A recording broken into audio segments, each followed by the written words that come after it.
I love From Software games. With the release of Elden Ring, From Software has gone from the niche video game studio known for their difficulty to one of the most recognizable and respected names in all of gaming. Hidetaka Miyazaki and his team have created such incredible games that Souls-like games are an entire genre all for themselves. As a longtime fan, I figured my first video on this platform should be talking about how much I love and enjoy these games, and some ratings based off arbitrary concepts I thought about without any actual due process. So bear with me as I give off my recommendations and preferences for these amazing, amazing games. Now, off the bat, I want to emphasize that this is just my order of favorite games, not a list of how I think the quality of the games are. Many people way more experienced and talented than me have already made plenty of lists on this topic, so feel free to check those out if you want an actual up-to-date on which of the games are better, which are worse, based off objective scores. This is just how I feel about them, I guess. Also, there are going to be two major exclusions. The first is the Armored Core series. So those games are kind of their own thing and don't really fit in with the whole Soulsborne series. And the second thing is I haven't really played Demon Souls or the new Shadow of the Erdtree. I just don't have a PlayStation 5 yet. I'm still running a base PS4. So once I get those, I'll add them to the video. Now, onto the list. At number 6, Dark Souls 1. I know, I can hear you already on your keyboards typing. I get that. I get it. Putting Dark Souls 1 on the bottom of the list is truly maidenless behavior. I agree, but I just want to once again emphasize that this is just how much I like these games, not an objective list on where they stand. Every list needs something at the bottom, and for this list, it's Dark Souls 1. While I guess technically speaking that comes across that I like Dark Souls 1 the least, I'd like to think of it that there are 5 more games which I like even more than this masterpiece. Dark Souls 1 is the second From Software game I've played, after Dark Souls 2, but before Dark Souls 3. You would think with the basic numbering system I would know which order to play, but turns out it was a bit too much for me. Now, I've played Dark Souls on the Xbox 360. A relic of a bygone era where games were still played on discs and not downloaded. Man, I miss the time where you could just plug in a game and play rather than having to wait for like 20 hours just for the download to finish.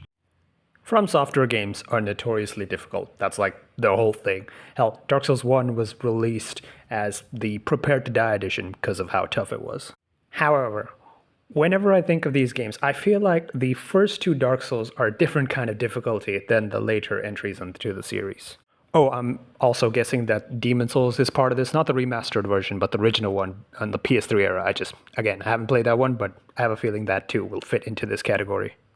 And the difficulties of these games can be summed up in one word: jank. The phrase that's thrown out for From Software games are that they are tough but fair. And this is bullshit, especially with the early entries. Now, I love these games, but the Souls series, especially Dark Souls 1 and 2, are not tough but fair. They're tough but fair when everything works like it should, but that isn't really all that consistent. I think it's from Bloodborne onward that the deaths in this game feel more entirely based off your action rather than just random bullshit that happens.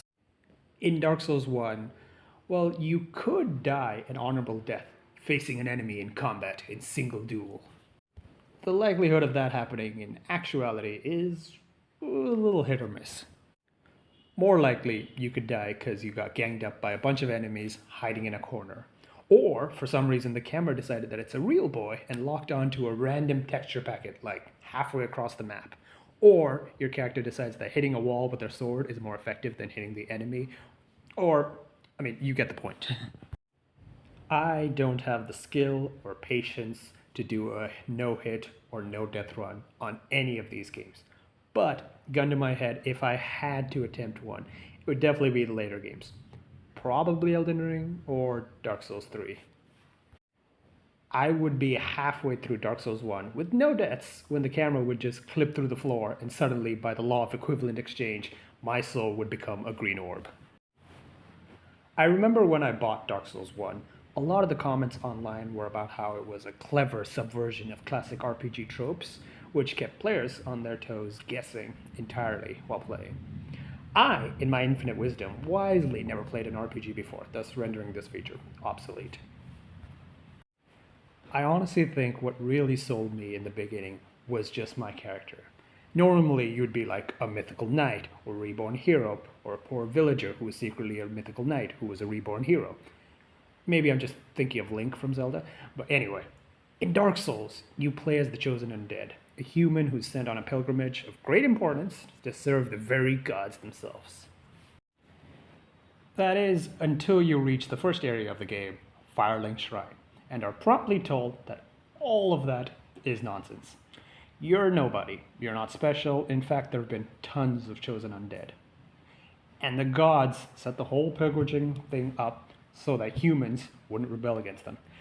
I think. Honestly, my understanding of the game is mainly from VaatiVidya. But weirdly, that's what's endearing about the game. When I found out my character could only jump roughly the same distance I could in real life, I was hooked. It felt nice, or like a refreshing change of pace, that who I was could be represented so accurately onto screen. While the newer games are more action-packed and fast-paced, the older ones, especially Dark Souls 1, really makes you think about each of your moves. The moment you do something, you're committed to that activity. If you roll, you have to roll. If you drink from your Estus, you stop and drink from your Estus. There's no moving around, you're committed to that task. In a way, it's almost like a strategy game. Each time the opponent does something, you have to respond, and then you get your chance to respond, and vice versa. Rather than in the new ones where it's just, if you look at Sekiro, it's just balls to the wall action. Now, on to the difficulty. Is it as hard as people say, or was the prepared to die label maybe just an exaggeration? It wasn't. It wasn't. That's all. It was just as hard as everyone said, if not maybe harder. However, I don't think it's as hard as it once was, or at least when it was released. Let me explain. When the game first came out, there were a few hurdles that made it more difficult and more confusing for a new player to join than if they started it right now. First and foremost, there really wasn't anything like Dark Souls when Dark Souls came out. Maybe apart from Demon Souls, but again, same thing. Dark Souls obviously borrowed elements from other games, like the Z targeting from Zelda. However, the Soulsborne combat system was something wholly unique to them. The whole get good slogan was adopted because while tips and tricks could be used, you kind of just had to figure out how to beat a boss. There really wasn't anything but practice and trial and error. I guess, unless you glitch out the enemy, which is kind of valid. You essentially have to play the game until whenever it clicks for you. That moment when everything falls into place and suddenly you just understand how the game works. That's when you get good. That's also why the second time or third time you replay one of these games, it's much easier than that first time you play. When the combat finally clicks, it clicks in and it feels like your brain just unlocked a whole new skill set.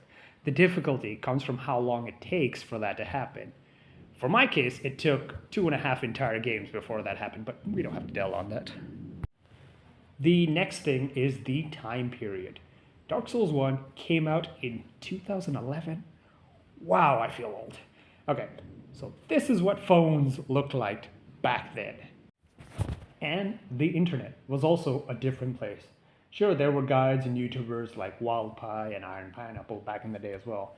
But it wasn't exactly like it was now, where each boss has a different guide based off what build you are, how to properly exploit each and every tactic. It's much better, just to clarify. I'm not waxing nostalgically about the past. It's better now than it was then. Now, I want to give out some awards on categories I just chose at random. First off, Best Feature. Most fans agree that the first half of the game, that is, till on Orlando, is the best aspect of the game. And while I do get that point, and I agree to a certain degree, my favorite aspect of Dark Souls 1 is just the lore. The four great souls, Gwyn, the furtive pygmy, hollowing, the entire world of Dark Souls in general is amazing. And it all started in Dark Souls 1. The oppressive nature, the NPCs who have just given up or just cling on to one goal to not go hollow, Solaire, Sigmar, Patches, Lautrec, Andre. The list goes on how many incredible NPCs there are. For a game with minimal exposition and dialogues, it is amazing how many NPCs stay with you long after you finish the game. And hollowing as a concept, I mean, death in a video game is just inevitable. It's a feature so inbuilt you don't even think about it. But having your character dying be an actual aspect of the war is just amazing. In Dark Souls 1, Gwyn set up hollowing in humans so that none of them would ever rise up and challenge him. In doing so, you as the player don't really lose when you die, you lose when you give up the game, which is what Gwyn wants from the undead in the story. I think it's really cool that the actual motives of the villain, or depending on how you see Gwyn, the villain of the game, also ties in with how you as a person play the game. And that's just the characters and the NPCs. The war with the dragons, Seat's betrayal, the undead pilgrimage, the false honor Londo, Artorias' backstory. I mean, the whole world of Dark Souls. It doesn't really feel like a video game just made for you to play through. It feels like an actual world that's been lived in. Lived in to the point where it's on its last legs and you are just trekking through the vestiges of a land on its decaying last moments. Next, we have the best boss, in my opinion, Artorias the Abyss Walker. This is a bit of a strange one, because if I look back and compare Artorias to some of the bosses in Elden Ring, his moveset is a lot more basic. But man, oh man, did I struggle against him more than any Elden Ring boss. I guess maybe except for Millennia. From the moment he lands in the sky, in his iconic cutscene, Artorias more than lives up to his name. The Abyss Walker is everything that makes Dark Souls 1 amazing. The boss battle, the music, the lore, the notion that you aren't really fighting an enemy, you're more putting down an honorable knight who has lost his mind. Damn, it's good. Next is the award for the worst boss, in my opinion, the Four Kings. Now, despite how good the game is, there are a few bosses that are less than stellar. And while the Bed of Chaos was annoying and Pinwheel is a joke, for me the most annoying bosses are the Four Kings. The fight is not particularly bad, just a little repetitive and kind of a DPS check. But the run back though, every time I died, it felt like I needed Google Maps to get back to the Four Kings, only to sometimes die in a few seconds anyway. I get that they're part of the experience, but I'm glad From Software decided to have checkpoints in front of boss fights these days.